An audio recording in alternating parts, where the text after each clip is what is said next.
नमस्कार. लोकमान्यमध्ये आपलं स्वागत. MPSC संयुक्त पूर्व परीक्षेसाठी लोकमान्यने सुरू केलेल्या सिरीजमध्ये आज आपण पाहणार आहोत आयोगाच्या प्रिव्हियस इयर प्रश्नांचं विश्लेषण. यामध्ये भारताचा इतिहास आपण पाहतोय. यामध्ये आपलं हे दुसरं लेक्चर आहे. तत्पूर्वी तुम्ही लोकमान्य MPSC UPSC चॅनलला जॉईन झाला नसेल तर जॉईन व्हा, लाईक करा, शेअर करा, आपल्या मित्रपरिचितांना फॉरवर्ड करा आणि डिस्क्रिप्शनमध्ये दिलेली टेलिग्राम लिंक जॉईन करून वेळोवेळी अपडेट मिळवत राहा. आपण सुरू करूया. आपण 21वा प्रश्न पाहतोय. खालीपैकी कोणते वाक्य बरोबर आहे? अलेक्झांडर या विद्वानाच्या मते कायमधारा पद्धतीत व्यापारवादाची तत्वे दिसत नाहीत. दुसरा पर्याय आहे 1765 मध्ये ईस्ट इंडिया कंपनीला मद्रासची दिवाणी मिळाली. तिसरा पर्याय आहे लॉर्ड कॉर्नवॉलिस यांनी 22 मार्च 1793 रोजी मुंबई प्रांतात कायमधारा पद्धत लागू केल्याची घोषणा केली. चौथा पर्याय आहे प्रिंगेल पुणे जिल्ह्यात सन 1823 साली असिस्टंट रेव्हेन्यू कलेक्टर म्हणून नेमणूक झाली. आता यामध्ये आपल्याला जे जे स्टेटमेंट माहीत आहेत ते पहिल्यांदा पाहून घ्यायचं. अलेक्झांडर आपल्या माहीत असेल तर ठीकच, नसेल तरी काही स्टेटमेंट पाहून आपल्याला लक्षात येतं. 1765 मध्ये ईस्ट इंडिया कंपनीची मद्रासची दिवाणी मिळाली. तर 1765ला ईस्ट इंडिया कंपनीला दिवाणी मिळाली, पण प्रथम ईस्ट इंडिया कंपनीला दिवाणी कुणाची मिळाली होती? बंगालची. हे सर्वात महत्त्वाचं आहे. बंगालला आपण पाहतो की पहिल्यांदा त्यांची वकार कुठं कुठं झाल्या हे महत्त्वाचं आहे. बंगालला 1765ला हे झालं.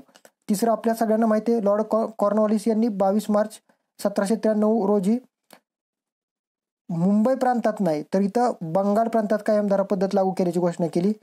त्यामुळं 2 आणि 3 हे चुकीचं ठरतं. आता 1 आणि 4 मध्ये आपल्याला पाहिजे अलेक्झांडर या विद्वानाच्या मते कायमधारा पद्धतीत व्यापारवादाची तत्वे दिसत नाहीत. मूलतः ब्रिटिश हे व्यापारासाठीच भारतात आले आणि राज्यकर्ते बनले. त्यामुळे ईस्ट इंडिया कंपनीची स्थापनाच मुळात व्यापारासाठी झाली होती. भारतातील कच्चा माल इंग्लंडला नेणे आणि इंग्लंडचा पक्का माल भारतात आणणे हा तर व्यापारवाद त्यांचा होता. त्यामुळे अलेक्झांडर या विद्वानाच्या मते कायमधारा पद्धतीत व्यापारवादाची तत्वे दिसत नाहीत तर दिसतात. त्यामुळे हे चुकीचं आहे.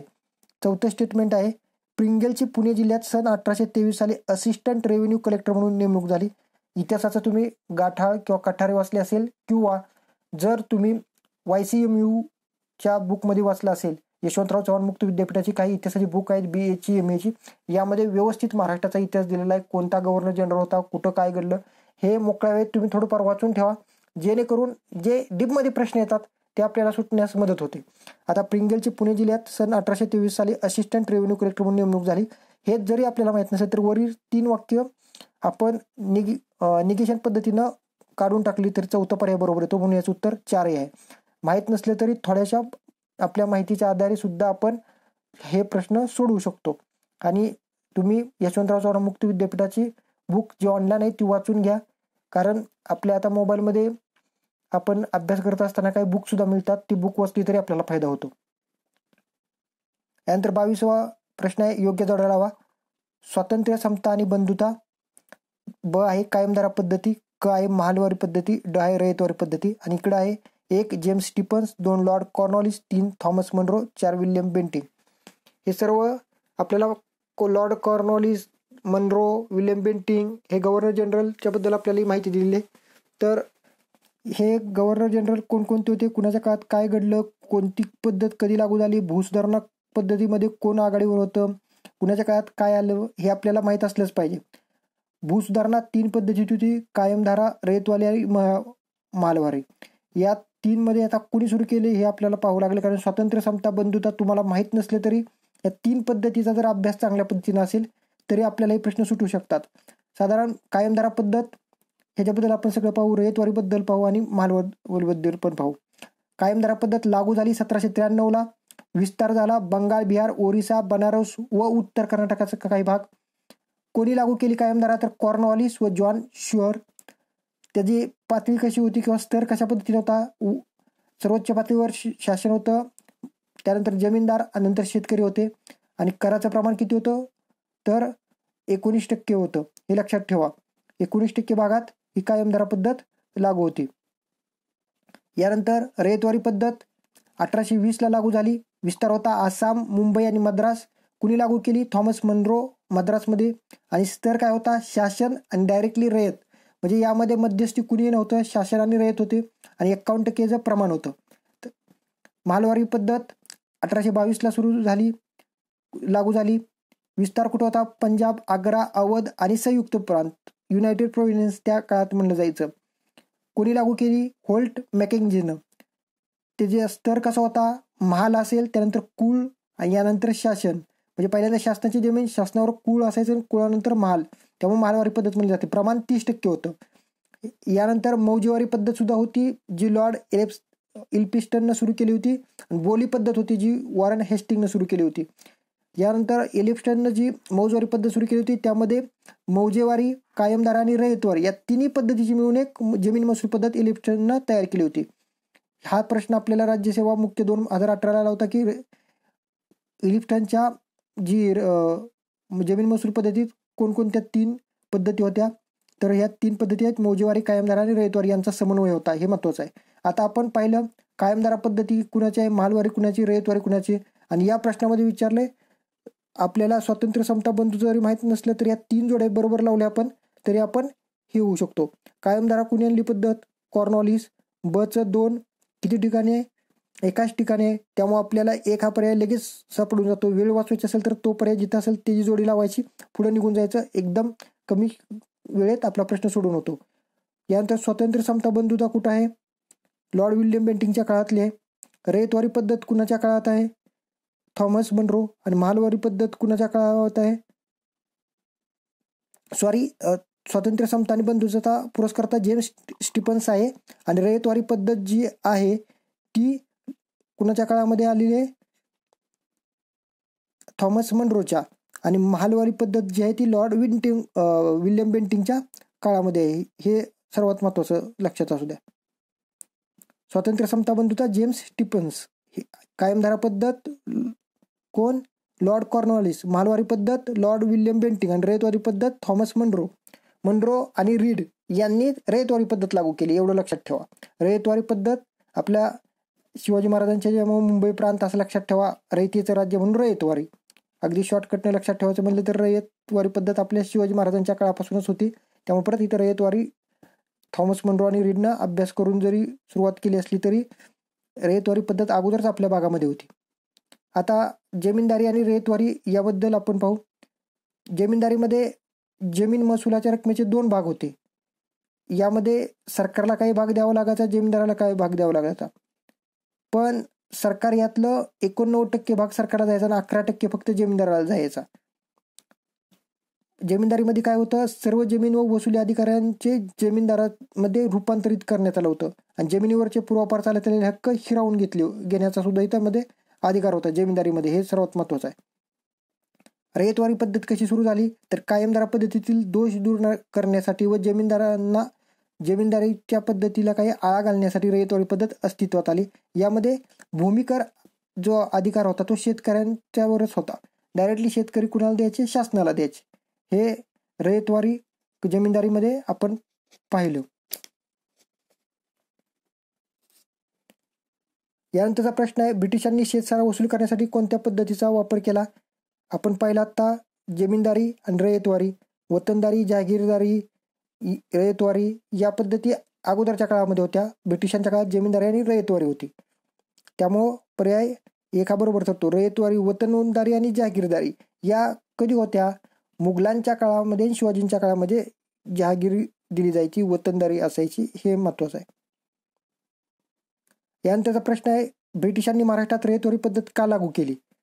आत्ता आपण पाहिलंच ब्रिटिशांनी का लागू केली, तर जमीनदारीला आळा घालायचा होता आणि कायमधारा पद्धतीत जे दोष होते ते दूर करायचे होते, म्हणून महाराष्ट्रात रयतवारी पद्धत लागू केली. आणि त्यामध्ये जमिनीची मोजणी करण्यासाठी हे उत्तर असू शकत नाही. शेतकऱ्यांना फायदा करण्यासाठी जमीनदारी ही शेतकऱ्यांच्या फायदेशीर हे कधीच ब्रिटिश आपल्यासाठी नव्हते. शेतकऱ्यांचा उलट तोटाच केला. त्यामुळे ड हे उत्तर नाही. ड 3 आणि 4 मध्ये पर्याय, त्यामुळे 3 आणि 4 पर्याय गेले. राहिले 1 आणि 2. यामध्ये काय जमीनची मोजणी करण्यासाठी दुसरा पर्याय हे पण होत नाही, म्हणून 1 हे उत्तर अ आणि ब बरोबर. आत्ताच पहिले जमीनदारीला आळा घालण्यासाठी कायमधारा पद्धतीतले दोष दूर करण्यासाठी ब्रिटिशांनी महाराष्ट्रात रयतवारी पद्धत लागू केली. प्रश्न रिपीट होत आहेत, त्यामुळे व्यवस्थित अनालिसिस केलं तर आपल्याला डायरेक्टली या क्वेश्चन अनालिसिसवरून आपल्याला प्रश्न सोडवता येतील. तर पूर्व परीक्षेत आत्ता होणाऱ्या प्रश्न जर याच पद्धतीने येत राहिले तर रिपीटेड प्रश्नामुळे आपल्याला चांगले मार्क मिळवण्यास मदत होणार आहे. इंदापूर तालुक्यात जमीन मोजणी खालीपैकी कोणत्या सिद्धांतानुसार करण्यात आली? 25वा प्रश्न आहे. इंदापूर तालुक्यात जमीन मोजणी खालीपैकी कोणत्या सिद्धांतानुसार करण्यात आली? अ. रिकार्डोचा खंड सिद्धांत, ब. प्रिंगेलचा खंड सिद्धांत, क. न्यासचा खंड सिद्धांत, ड. गोल्डस्मिथचा सिद्धांत.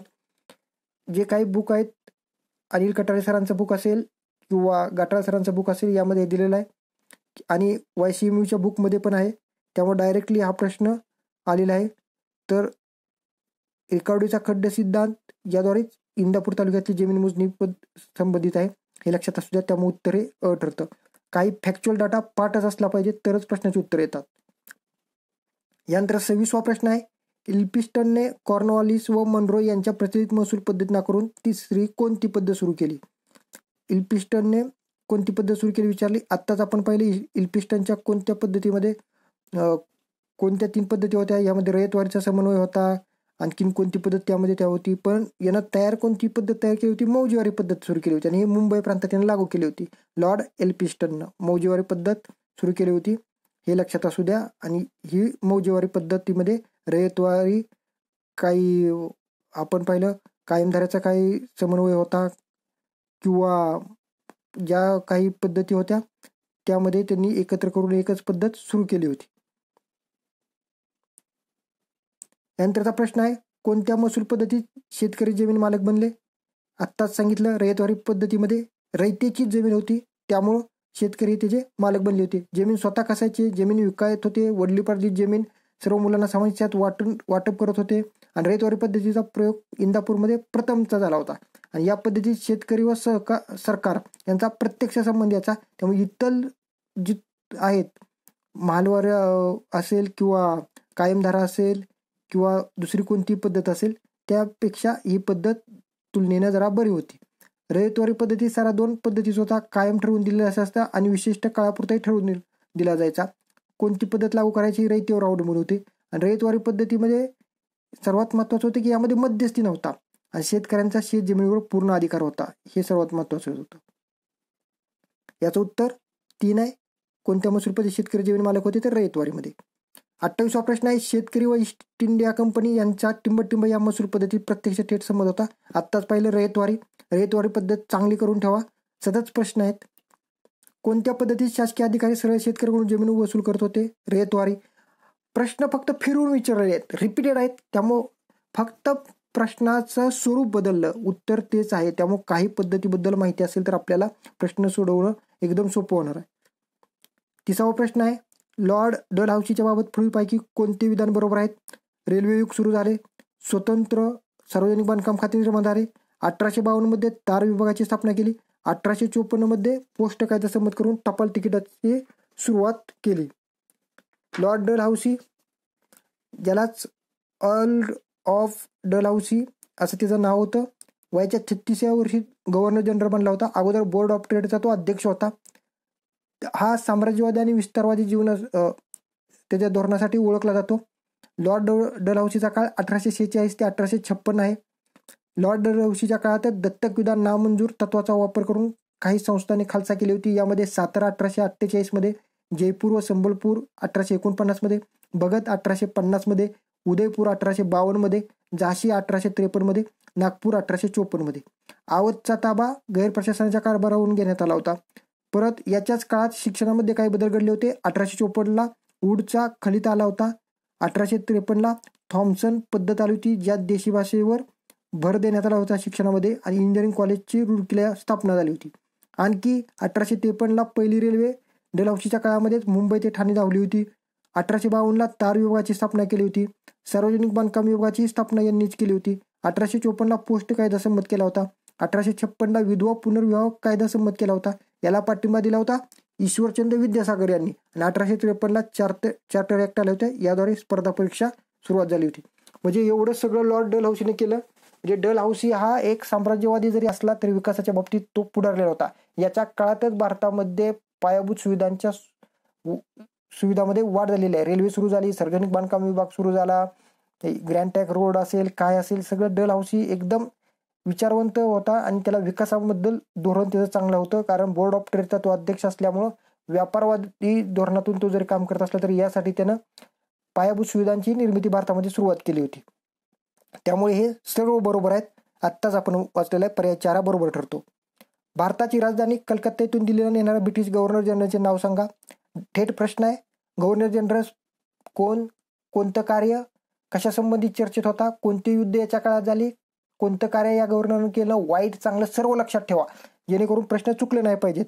31व्या प्रश्नामध्ये विचारले, भारताची राजधानी कलकत्त्यातून दिल्लीस नेणाऱ्या ब्रिटिश गव्हर्नर जनरलचे नाव सांगा. याचं उत्तर आहे लॉर्ड हार्डिंग सेकंड. दिल्ली दरबार 1911ला त्यानं भरवला. ब्रिटनचा राजा पंचम जॉर्ज व त्याची राणी मेरी भारत भेटीवर आल्या होत्या, त्यावेळेस त्याने दिल्ली दरबार भरवला होता. यामध्ये त्याने 2 निर्णय घेतले होते. यामध्ये भारताची बंगालची फाळणी झाली होती, ती रद्द करण्याची घोषणा केली होती. आणि बंगालची फाळणी कुणाच्या काळात झाली होती, तर लॉर्ड कर्झनच्या काळात झाली होती. ती रद्द कोणी केली, लॉर्ड हार्डिंगच्या काळात, हे लक्षात असू द्या. आणि ब्रिटिशांची भारताची राजधानी कलकत्त्याहून दिल्लीला हलवण्यात आली. कुणाच्या काळात, लॉर्ड हार्डिंग सेकंड. उत्तर 1 हे याचं लॉर्ड हार्डिंग सेकंड हे आहे. 32वा प्रश्न आहे, आधुनिक भारताच्या स्थानिक स्वराज्य संस्था सरकार टिंबटिंबने सुरू केलं. आत्ता आपण पंचायत राजच्या बद्दल पाहिलं. पंचायत राज दिन 24 एप्रिलला असतो. यावेळेस स्थानिक स्वराज्य संस्थांचा जनक आपण कुणाला म्हणतो, तर लक्षात असू द्या लॉर्ड रिपन. लॉर्ड रिपननंच काय केलं, स्थानिक स्वराज्य संस्था 1882ला स्थानिक स्वराज्याचा अधिनियम पास केला होता. तेव्हापासूनच स्थानिक स्वराज्य संस्था सुरू आहेत. आणि भारतामध्ये 1992ला घटनादुरुस्त्या झाल्या, 73 व 74 घटनादुरुस्ती, आणि 93ला ते लागू झालं. 11व्या परिशिष्टामध्ये पंचायत राज आणि 12व्या परिशिष्टामध्ये काय आहेत, म्युन्सिपाल्टीज यांच्याबद्दल तरतूद करून आपण पंचायत राज भारतात कायद्याने घटनादुरुस्तीने सुरू केलेला आहे. याच्या अगोदरही आपल्याला सुरू होतं, कारण भारत हा खेड्यांचा देश आहे. 60 लाखापेक्षा जास्त भारतात खेडे आहेत. गावगाडा ग्रामपंचायत पद्धतीनं सुरू होता, प्रत्येक राज्यामध्ये वेगळा होता, पण आता याला घटनेचं अधिष्ठान आहे. पण सुरुवात कधी आहे, 1882ला. कुणी, स्थानिक स्वराज्य संस्थेचे जनक कोण आहे, लॉर्ड रिपन यांनी. लॉर्ड रिपनचंही कार्य आणखी मी सांगतो तुम्हाला. याची कारकीर्द भारतातली होती 1880 ते 1884. देशी वृत्तपत्राचा कायदा त्याने केला होता, व्हर्नॅक्युलर प्रेस ऍक्ट 1878ला. तो 1882ला रद्द कुणी केला, जो 1878ला झाला होता तो रद्द केला 1882ला लॉर्ड रिपननं. आणि हा कायदा केला होता लिटननं. हे लक्षात ठेवा. व्हर्नॅक्युलर प्रेस ऍक्ट कुणाच्या काळात झाला, लिटनच्या काळात. आणि रद्द कोणी केला, लॉर्ड रिपननं. रिपन हा उदारमतवादी होता, हे लक्षात ठेवा. लिटन नंतर रिपन आला. यानंतर रिपनचं कार्य स्थानिक स्वराज्य संस्थेचा अधिनियम 1882 पारित केला होता. नंतर हंटर कमिशनची स्थापना केली होती, जी प्राथमिक व माध्यमिक शिक्षणासाठी होती. याला साक्ष दिली होती महाराष्ट्रातल्या कोणी, महात्मा फुले आणि पंडित रमाबाई. असाही प्रश्न विचारला जाईल, लक्षात असू द्या. इल्बर्ट बिलचा वाद झाला होता याच्याच काळात. 1883 आणि 84 मध्ये हे बिल भारतीय न्यायाधीशास युरोपीय दोषी व्यक्तींवरील फौजदारी खटले चालवण्याची संमती देणार होतं. पण या बिलास इंग्रज लोकांनी विरोध केला. शेवटी रिपन राजीनामा देऊन ब्रिटनला निघून गेला. याचे कायद्याचे सदस्य कोण होते, PC इल्बर्ट. नाव लक्षात असू द्या. इल्बर्ट बिल वाद कशासाठी आहे, तर भारतीय न्यायाधीशास युरोपीय दोषी व्यक्तीवर फौजदारी खटले चालवण्यासंबंधी आहे. वित्तीय विकेंद्रीकरण केलं होतं. लॉर्ड मेयोच्या सुधारणा पुढे तशाच चालू ठेवल्या होत्या. रिपनचं एक पुस्तक आहे, the duty at the age. यामध्ये लोकशाहीचं त्यानं गुण सांगितलेले आहेत. आर्म ऍक्ट त्यांनी रद्द केला होता. पहिला फॅक्टरी ऍक्ट 1882ला याच्याच काळात आला होता. अफगाण युद्धाचा शेवटी याच्याच काळात झाला होता. म्हैसूर राज्याची पुनर्स्थापना सुद्धा याच्याच काळात होती. लॉर्ड रिपन, लॉर्ड डलहौसी हे भारतामध्ये सुधारणा करणारे एकदम हे आहेत. आणि बेंटिंगनं सुद्धा सामाजिक सुधारणा केल्या होत्या. लॉर्ड डलहौसीनं पायाभूत सुधारणा केल्या आणि लॉर्ड रिपननं काही जे महत्त्वाच्या सुधारणा आहेत त्या केलेल्या आहेत, हे लक्षात असू द्या. जसं पंचायत राजची अंमलबजावणीचा मूळच तिथं सापडतं आपल्याला 1882च्या स्थानिक स्वराज्य संस्थांच्या कायद्यामध्ये. यानंतर 33वा प्रश्न आहे, स्वतंत्र भारतातील पहिले भारतीय गव्हर्नर जनरल कोण होते. स्वतंत्र भारतातील विचारले, हे महत्वाचं आहे. आणि हे भारतीय विचारले. स्वतंत्र भारताचे पहिले गव्हर्नर माउंटबॅटन होता 1947 ते 1948. पण स्वतंत्र भारताचे पहिले स्वतंत्र भारतीय कोण असतील, भारतीय गव्हर्नर C राजगोपालचारी. 5 मार्च 1948 यांची नेमणूक झाली होती. डायरेक्टली व्यक्तीबद्दल सुद्धा तुम्हाला माहीत पाहिजे असे हे प्रश्न असतात. 34वा प्रश्न आहे, 1872 मध्ये एका पठाणाने अंदमान बेटावर टिंबटिंब याचा खून केला. आता अंदमानच्या बेटावर खून कुणाचा झाला हे जरी आपल्याला माहीत नसलं तरी याची कारकीर्द कुणाच्या काळात काय या संदर्भात हे जर प्रश्न आपल्या लक्षात असतील तर माहीत होतं.